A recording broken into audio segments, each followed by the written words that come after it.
Virtuous Men, a podcast devoted to sharing the lives of men of history.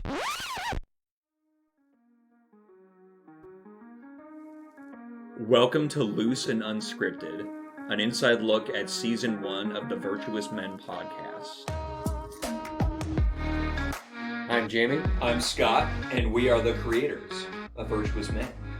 We're going to go through each virtue and the man who exemplified it from Season 1, and we're going to do this as loose and unscripted as possible, hence the title of the episode, so we'll try to keep in theme with that. So we've been doing this for almost a year now. Yep. We're Since coming up on our... February of 2020. Wow. Can you believe that? Started off with Shackleton, Sir Shackleton. That's right, yeah. And it started with a dream, like all other dreams. To say the least. That's wow. Right.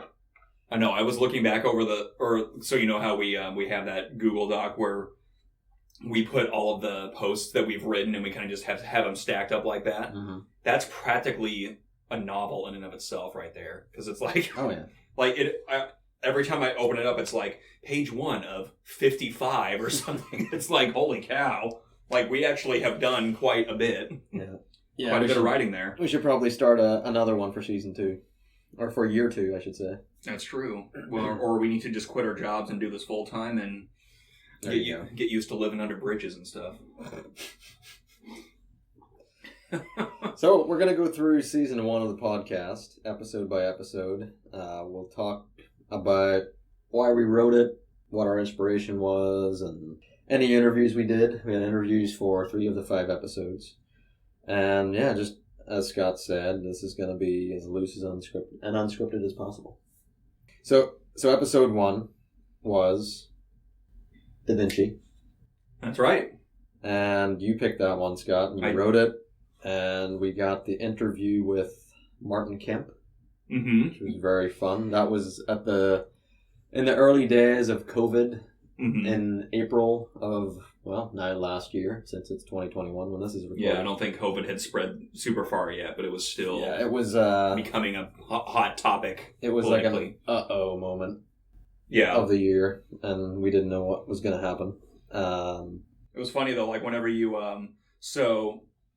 when we were reaching out, or I guess I give you the credit for this one of just like randomly reaching out to people for interviews. Like that would absolutely not have occurred to me to do that. So I give you full credit there of just saying like, hey, like let's just email someone and see, like I wouldn't have never thought to do it that way. And then when it turns out that you got Martin Kemp. Yeah, and you'd heard of him, right? I was, like every art historian or art lover knows who he is, because, he's written more books about Da Vinci than you could even count, and he's one of the world's foremost Da Vinci experts, so you're like, oh, I got this Martin Kemp guy, like, how about we do him? And I'm just like, you what? You got Martin Kemp?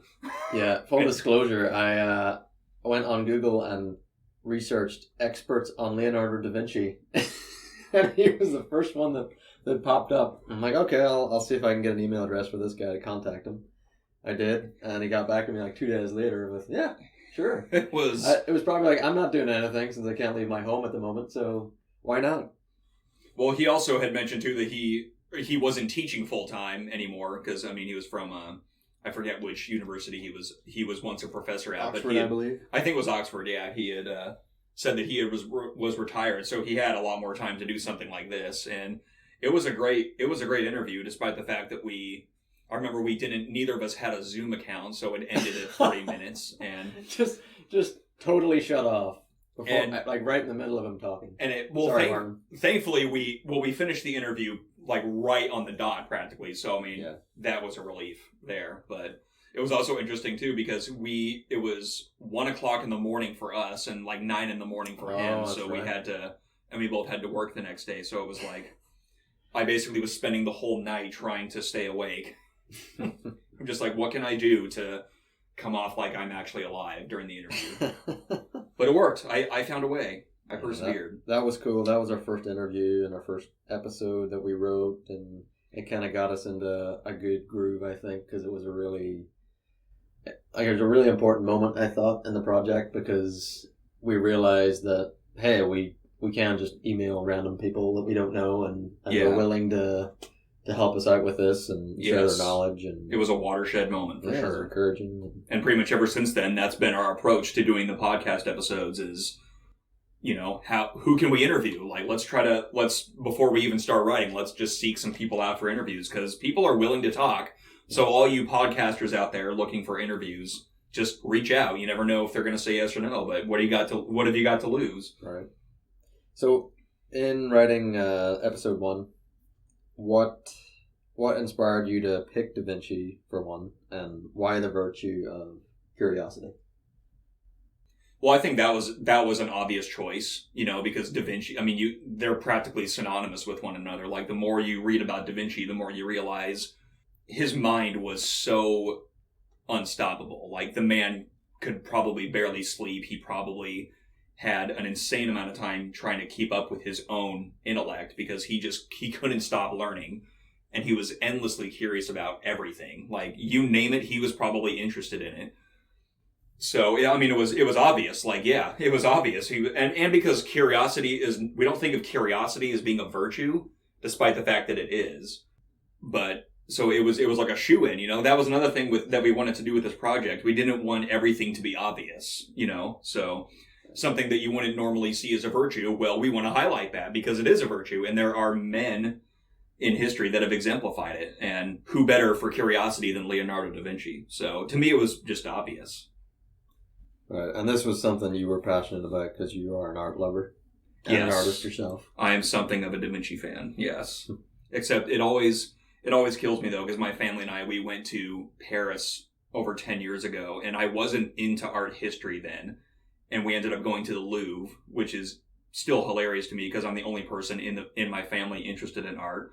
So every time I see a painting that is in the Louvre that I didn't see when I was there, I'm just kicking myself in the foot. It's like, why couldn't I have been curious about this then when I was actually there? Now I have to wait forever to go back there. Why couldn't you be more Da Vinci-like? Right. Why couldn't I be more endlessly curious? For episode 2, you chose Stephen Mansfield to do for an interview on Winston Churchill. Yes. And so, what led you to doing Winston Churchill and Stephen Mansfield? Churchill's been kind of a hero of mine my entire life. I was born in England, for one. I grew up in Northern Ireland, and he's just been, funny story, I grew up on Churchill Road. So from childhood, there was always Churchill in my mind before I even knew who the guy was. And when I got older and learned some history and what a incredible man he was, led Britain through arguably the worst and hardest time in our history, kept the people together, kept them fighting a common enemy instead of the bitter inner fighting that could have went on in that period. And just his level of judgment before anyone really came to grips with what a threat Hitler was. The fact that he had a lot of people up against him, he had a lot of opposition, but he didn't let it get in his way, and he knew that his judgment was right. And yeah, because of Winston Churchill, as we say in the episode, as Stephen Mansfield attested to as well, when we interviewed him, the history of the world coming out of World War II, through World War II, and coming out of it looks completely different without Winston Churchill there.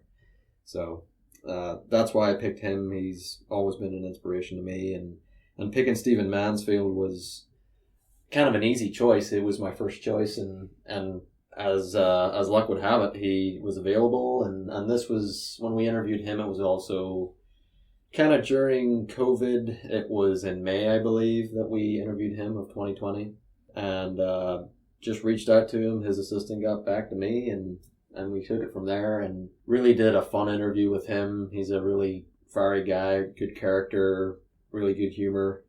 He was fun to interview and has a lot of knowledge on Churchill. Obviously, he's written books on him, and he wrote about him in his famous book, Mansfield's Book of Manly Men, which obviously was quite an influence on us to even start this project. We both have read that book and love it. and wanted to do something of our own, but in that inspired look towards men of history and how they can inspire us today. I mean, that was probably the beginning of the Virtuous Men Project, was just getting immersed in Mansfield's book and just seeing how he did it. And I mean, I was greatly inspired by it. And I think just getting to the whole point of the fact that these were men like us, they weren't just these mythical figures that had no struggles. Right. And that was also very cool, like with you doing Churchill, like, I mean, you're between the two of us, you're the World War II buff of the bunch, and I'm not as knowledgeable, so it was a real education for me reading stuff about him that you had researched. So it was quite and Mansfield's interview, like, I mean, I learned quite a bit about him that I never knew.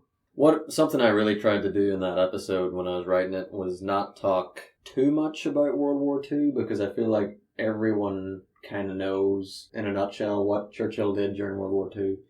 It was I tried to focus on what led him to that, how his previous, in his life before World War II, before he became Prime Minister, what led him up to that. And as the episode kind of alludes to, he always had this sense of destiny, and he was meant for great things, and everything he did in his life, including, his miraculous escape from the Boers during that war, from the prison camp, I'm just laughing because I think I know why you're laughing. I know exactly why you're laughing. Yeah, it's in the episode actually. One of our favorite quotes from the Mansfield audio from that one is, "I'm not going to die in this prison camp," and oh man, we have laughed about that one for so long. We try to sneak it. We got to put a snippet of that in there. Can we get that in there? He really felt, hey, I've got a destiny to fulfill. I can't sit here in this prison camp. I mean, I know it sounds silly maybe to our ears. I can't sit here in this prison camp. I can't sit here in this prison camp. All the time. We at Virtuous Men are not serious men. Not all the time. No, definitely not. Gosh. It was hysterical in the interview with Mansfield for Churchill. Whenever there was some weird explosion that happened on his end.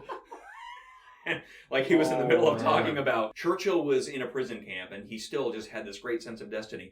Boom! And before we started the interview, or when we were starting the interview, he's like, "Hey, just to let you know, we're here in Nashville and there's a lot of construction going on around us." And I'm like, "Okay, why would he say that?" And then like 10 minutes later, it's like, Churchill didn't allow faith or disappointment or his hopes or... I'm so sorry for that noise. That's an explosion next door for some construction. So anyway, I hope you could hear it. You don't think I've just lost my mind, but there was a big explosion just a moment ago. I was like, wow. Like, hearing it, I was just like, wow, the very heavens agree with Mansfield's testimony. And it sounded like, it didn't even sound real. It sounded like something from the Looney Tunes. Right. I was half expecting to hear it. Yeah, what's up, Mansfield? All right, so episode 3... Revenge of the Sith. No, I'm kidding. Was it Odysseus? Yes. For the virtue of ingenuity. So why Odysseus? Why did you choose Odysseus? Well, so my history with the Odyssey, and like many of us, we had to read it begrudgingly in high school.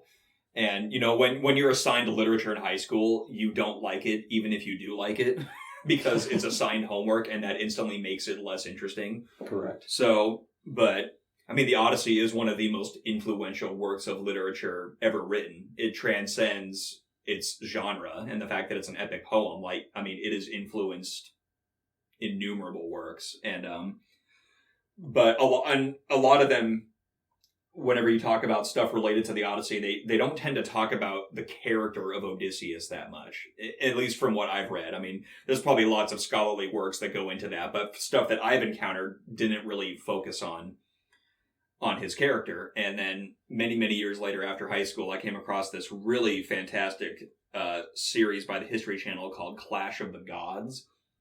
And they have a 2-part series on Odysseus and his journey. And that it was kind of like a reintroduction to the Odyssey after having not been exposed to it for some time. And they constantly stressed Odysseus as a character. Like, he is ingenious. He uses his brain. He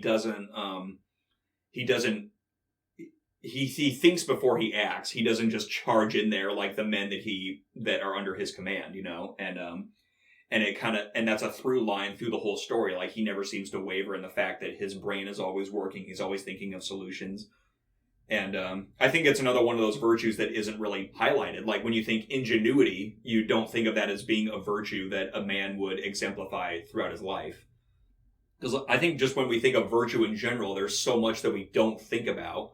And ingenuity is certainly one of them. It's certainly not something I would have thought of as being a virtue. But then the more I look at it, it's like, wow, like, this is a virtue. This is something that a man can carry through with his life and apply it to every aspect of his life. The story itself, for those that can stomach the writing, if you don't like epic poetry, but I do, so it's a little easier for me to, but you do see that ingenuity streak in him, and it carries through the whole tale.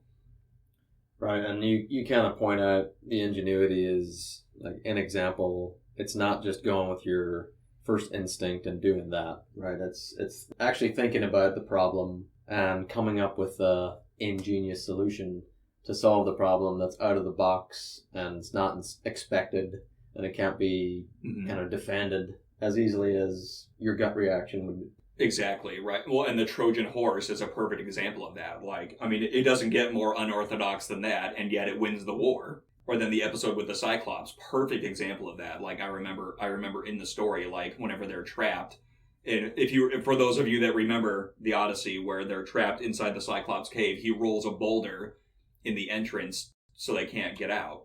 And he's a very powerful creature, but there's a whole group of them against this one creature, so they think, yeah, we can kill him. Let's do it. Let's kill him whenever he's asleep. And Odysseus says, no, if we kill him, then we won't be able to push the boulder away. So it's things like that about Odysseus that highlight the ingenuity streak. It's like, it's the whole thinking before you act nature, because whenever you think, oh yeah, let's kill him, like, yeah, we can overpower him easily, but then it's like, no, we're trapped forever and we can't get out if we do that. So Odysseus is always thinking of things in that sense, like, don't charge into battle, just always be thinking about the problem. Okay, I have 2 questions for you on this episode. Shoot. Number 1, how much fun did you have with the sound effects? Oh, it was a blast. It was like exploring unknown territory, and there were so many sound effects in that episode where it wasn't technically the sound I was looking for, but it worked. And that's the nature of sound effects in general. Like, anybody that knows about filmmaking and what Foley artists do, like, they often use very unorthodox means to figure out a sound effect, and that's always fun. Sound effects are always fun. Yeah, you had a few gory sound effects in there. I actually like to let my 3-year-old listen to our episodes, but I was like, maybe not this one. Right, yeah, exactly.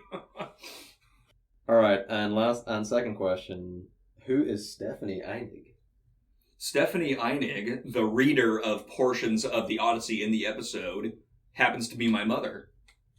And she did a very fine job, I must say. I knew full well that she would do well, because my mom has always had a fantastic narrator voice, and reading stories to me and my sisters as we grew up, like, my mom is just perfect at that. Like, she could be an audiobook reader if she really wanted to, in my opinion. So, no, slow clap for Stephanie's brilliant reading. Thanks, Mom. Appreciate it. We'll hire you again. All right, theme music.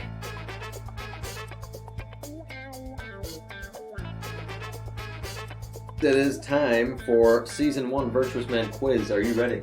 I'm ready, sir. All right. This is a little quiz where we describe a virtuous man in some way, and the other person has to guess which virtue and which man it is. We're basically trying to see how well we know the project as the creators. So, without further ado, here we go. Okay, so can you answer for me who we did for the virtue of resistance? That was Tank Man. Yes! Brilliant work. I had a feeling you would get that one. Yeah, considering I wrote it would be kind of embarrassing if I didn't get that one. That would be a humiliation beyond endurance. Okay, this guy was Romanian. He was an author. And he wrote a very famous book about his experiences during World War II. It's the Romanian part that's throwing me. Elie Wiesel. Yes. What was his virtue? Survival. Correct.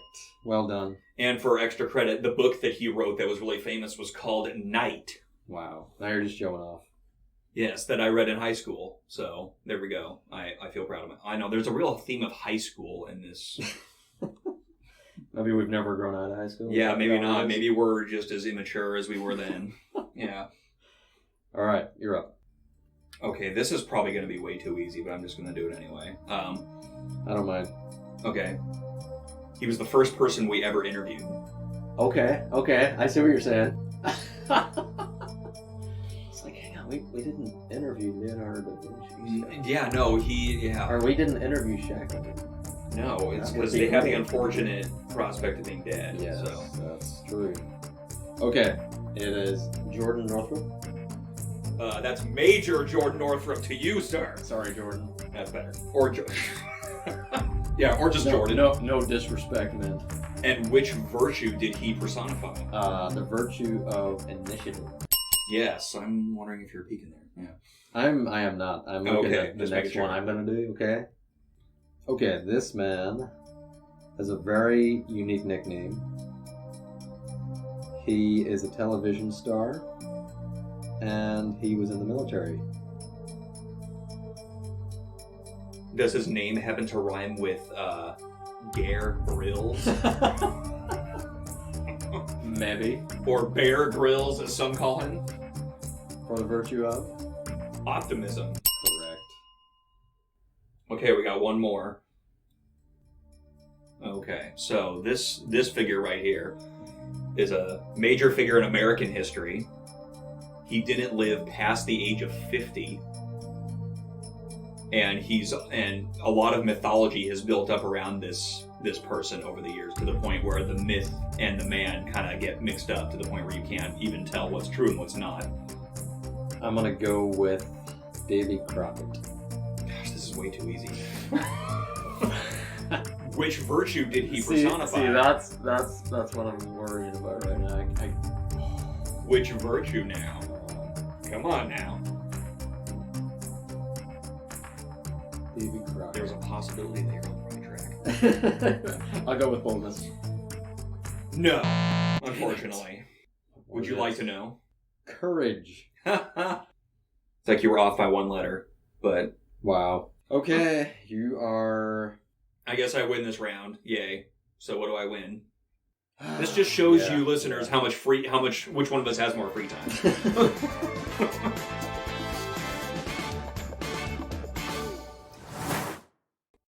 So, episode 4, that would be Sir Ernest Shackleton, as written by Jamie. Yes. And not Scott, which is envious because we are both huge Shackleton fans.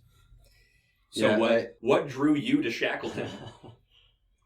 Well, he's a guy that when I first heard about his epic expedition and what happened to the Endurance, and the fact that all of his men survived, I mean, that's the most just unbelievable part of the whole thing.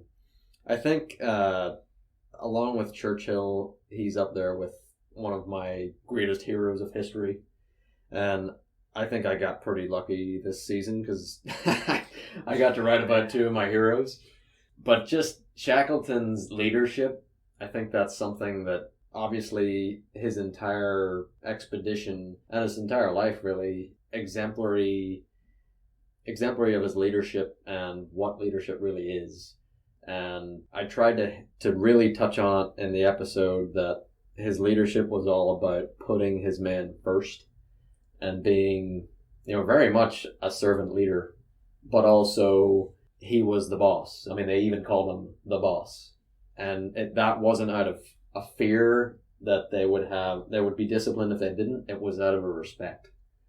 So that is just, it's so admirable to me that someone garners that much respect from his men. And even the fact that, after the expedition, which I mean, by the book, it was a complete failure, like from start to finish. But everyone remembers it because they got out of there alive by themselves. And just the incredible journey that they had to, and the suffering that they had to put up with. And they did it, I mean, from all accounts in the books and in all the literature that was written about the expedition, they did it with a lot of joy. And they stayed together. I mean, there were moments of tension, but I think, again, Shackleton's leadership was able to overcome that. And the fact that a large group of those men volunteered for the next expedition that Shackleton organized after the Endurance is just incredible. So, yeah, for me, writing about Shackleton was a joy, obviously, and I had a lot of fun with the episode. I learned more in reading his book, South, which I actually hadn't read before I wrote the episode. I'd read the Endurance. I believe I got that for you as a gift a while back, if I'm not mistaken. Yeah, so, I mean, reading Endurance and reading South was a real joy for, like me. I love that period of history, 1900s all the way to World War II is just such an intense time in history. I think obviously the year we've been through has been rough, but what was going on in the world between 1900 and 1945, and even beyond that, I don't think we have much to complain about, to be honest. Well, and that's the thing, and you would probably agree with this, that, when you read about Shackleton and you read about everything that they went through, it's like you come away feeling like, I don't have the right to complain about anything ever again. Yeah. Yeah, and I put it in the episode, one of the quotes from, it was in South and in Shackleton's kind of first-hand account of the expedition. One of his men actually said when they were running out of food, they were starving, they were on half rations. They were basically eating blubber and a little biscuit every day with some tea. That was what they had to eat. And the quote was, even though this is hard, we'll be better for it, because when we get back to England or wherever they were from, we'll appreciate the good things even more. And even in that circumstance, he had their morale was still so set that they all still believed they were going to make it home. And that's just incredible to me, and I think that's completely due to Shackleton's leadership and his ability to be a good manager and put people in the right place and to keep morale high. Really exemplary, and I think if any world leader has not read Endurance or South, they should. That's very true. Hey, we should put that in the episode. So, who is John Gallagher? Who's this mysterious man? John Gallagher is a good friend of mine and yours, and you met him through me, correct? I did, yeah. You guys have been friends for a long time. Yeah, he's a mountaineering buddy that I like to go mountaineering with. We do some crazy adventurous stuff together, and he's a big dude, and he very much, if you were to look at him, I could see him placed in Shackleton's crew very easily. Oh, so yes. He was the first person I thought of to really, he could read, the portions from South that were in the episode, and I think he did a phenomenal job. Yeah, I thought he was a great choice for it. Thanks for doing that, John. Thank you, Brother John. You will be with us forever. Rest in peace, even though you're still alive.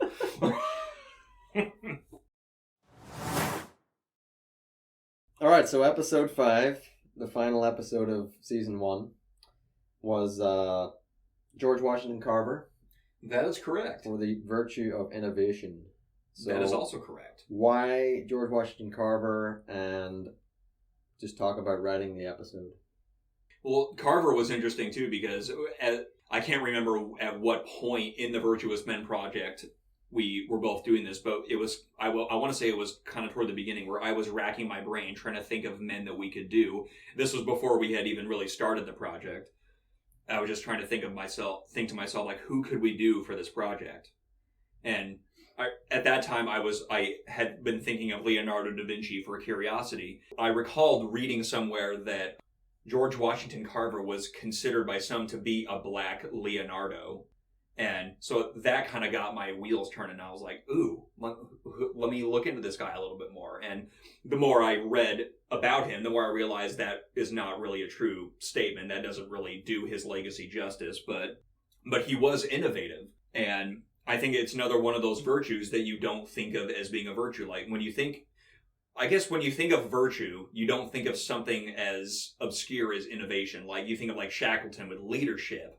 Like leadership is an obvious virtue. Everybody can acknowledge that as a virtue. But something like innovation, where a lot of that is kind of done behind closed doors, you don't really see it for yourself. It isn't as obvious. People aren't going to broadcast it as much. But Carver was very much an innovator. And the more I researched him and doing the interview with Gary Kremer, I realized like, wow, his innovations really were, it was really something that he was trying to do for the benefit of the common man and for his own race as well. I mean, he was very different from blacks of his time in the sense that he had good relationship with whites and he was surrounded by whites. So whenever he goes to the South, he didn't grow up in the South, but whenever he ended up in the South and he sees that it's dominated by black farmers, and this is all post-slavery, and seeing that they don't really know what they're doing with farming, that they're overgrowing cotton and they don't really know how to work the land appropriately. Like he saw the need there. So that's one of the things that fueled his innovation. So he saw these problems and he knew that they couldn't be solved just by doing what everybody else was doing. Like he had to come up with ingenious solutions, very similar to Odysseus in that regard. Yeah, he used his education and his experience to help his people, right? Yeah. And for him, and this is what in the interview with Gary, he specifically highlighted that he felt like it was his duty. He didn't do it because he felt like, oh, this is my job, I'm doing this for work. He felt a spiritual obligation to help his people. And not just, I mean, primarily blacks, yes, but whites also benefited from his work. Yeah, he certainly was alive in a very rough time for African Americans in this country, and he kind of shines as one of those people who didn't let that get in his way, right? Yes, and he had plenty of opportunities to do so, but he knew how gifted he was, and he knew how that his innovations could be helpful, and that's exactly what happened. And how was the interview with Gary Kremer? Oh, it was fantastic. I mean, all interviews thus far have been wonderful, and it was a real pleasure learning, because I guess it was a particularly good interview because we sadly were not together on this interview, but it was especially wonderful for me because George Washington Carver is primarily known for his work with peanuts and the fact that he created hundreds of products from peanuts. And for whatever reason, that stands as his most well-known achievement. And yet, talking with Gary, he helped me realize that he did so much more. He's very much a misunderstood figure, George Washington Carver. And talking with Gary, who's been studying him for decades and written a few books about the man, he truly was not what we often picture when we think of George Washington Carver. And which is also one of the great things about this project is stripping away the mythology and finding the real men under the veneer, you know? And that was really what the interview was, just hearing him explain these things about Carver that aren't as well known and what his true legacy actually was. He was more than just the peanut guy. Well, that is all of season 1. Yes. All 5 episodes. All 5 glorious masterpieces of audio entertainment. Yeah, thank you for listening to us babble along for the last however many minutes we've been doing this. Yes, please come back. Season 2 will be coming this year. We're preparing for it and working on it, getting interviews and picking, I think, 5 virtues and men that are going to further inspire. We're looking forward to it and hope you'll join us. Please do. Please do. We would love to hear from you as well. If you have any men that you know about or would like to see featured, or you have particular virtues that you'd like to see highlighted, feel free to message us and we will see you later. Yeah, and on that, thank you to everyone who has sent us DMs on Instagram. Yes. We've got quite a few, a lot of recommendations, a lot of virtues, a lot of men that people have recommended, so please keep those coming in. And if you haven't seen them yet, be patient. We do have a long list of men that we've already written about to prepare to post, and we do so ahead of time, so Yeah, thank you for joining us. This has been Loose and Unscripted for Season 1, and we'll see you next time for Season 2. Cheers. Cheers.